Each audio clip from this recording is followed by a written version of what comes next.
Programang ito ay rated SPG, striktong patnubay at gabay ng magulang ang kailangan. Magiging kakampi na nga nila Tanggol si Kidlat at Teban. Bagamat naging matinding kalaban din nila Tanggol ang mga batang tondo noon, ay oras na para maging miyembro ng grupo nila Tanggol ang dalawa.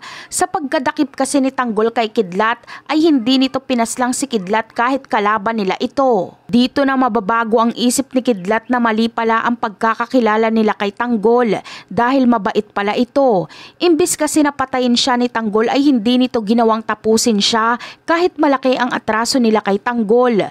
Pagkatapos lang kasing masabi ni Kidlat kung nasaan ang hideout nila ay agad din siyang pinakawalan ni Tanggol.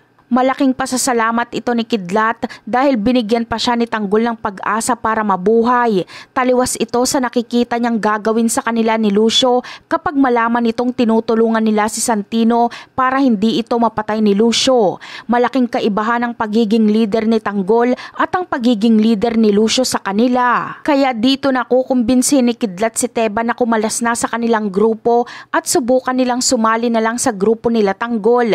Bagamat alam nilang naging mortal nilang kalaban sila Tanggol, ngunit hindi sila nawawala ng pag-asa, nakikilalanin sila nila Tanggol bilang kaibigan na din. Isa pa isasabihin nila kay Tanggol na hanggang ngayon ay mabuting kaibigan sila ni Santino at sila ang palaging pumoprotekta kay Santino tuwing malalagay ito sa alanganin. Kaya sa pagkakataong ito ay dito na matatauhan si Tanggol. Walang masama kung magtitiwala ulit siya.